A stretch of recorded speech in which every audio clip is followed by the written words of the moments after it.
So if you clicked on this video, you've probably been wanting to learn music or piano for a while and you've just felt like it's too hard, or maybe you took lessons at one point and you quit. Trust me, it doesn't have to be that difficult.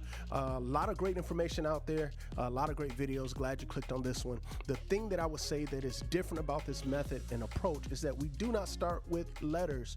Instead, we start with numbers. And the reason we start with numbers is because that's how musicians communicate. Anytime I'm on a bandstand or doing anything, a lot of times we're not calling letters, we're calling numbers. And so many times people learn that on the back end, and so they struggle with theory on the front end and figuring out how to connect things. Where if you learn the numbers first, when you throw the letters on top of it, it just makes so much sense.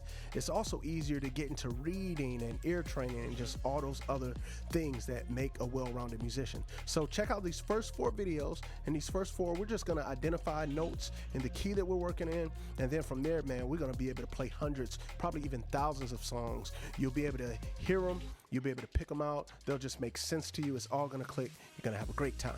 All right, let's get started. So before we dive all the way in, we need to identify a few things. First off, we need to identify the notes on the piano. Now, the piano is actually much smaller than most people realize. It's made up of this repeating pattern called an octave. Now, within this octave, we have 2 groups of notes. We have a small group of notes, these 2 black notes we'll call the little group, and then we have a group of 3 black notes, which we'll refer to as the big group. Now, this one pattern, it just repeats over and over again, as you see here. So basically, once you learn this pattern in one position, you know the pattern everywhere else. So what we're gonna start out doing is working on this little group first. And we'll identify these 2 notes as 1 and 2. So I want you to take a minute. Now let's find 1 and 2 all over our keyboard.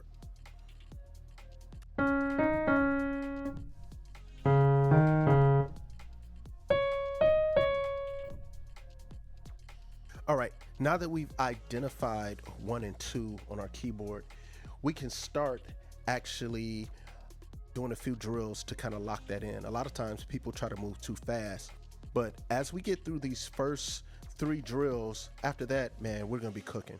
All right, so let's try this first exercise you see here. So you're gonna just follow the little red dots as they go through, and as they connect with the line, we'll just play along and keep time.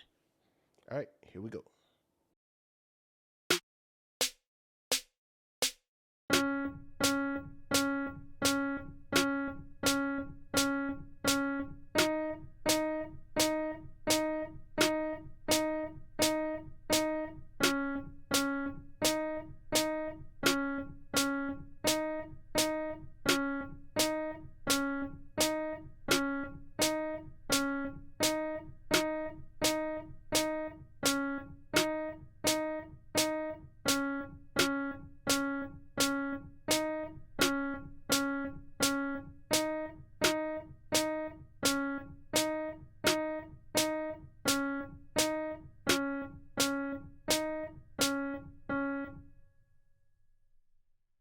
Hey, if you enjoyed the video, make sure you like, make sure to subscribe, turn on notifications. We'll be dropping new videos every single week. All right, see you soon.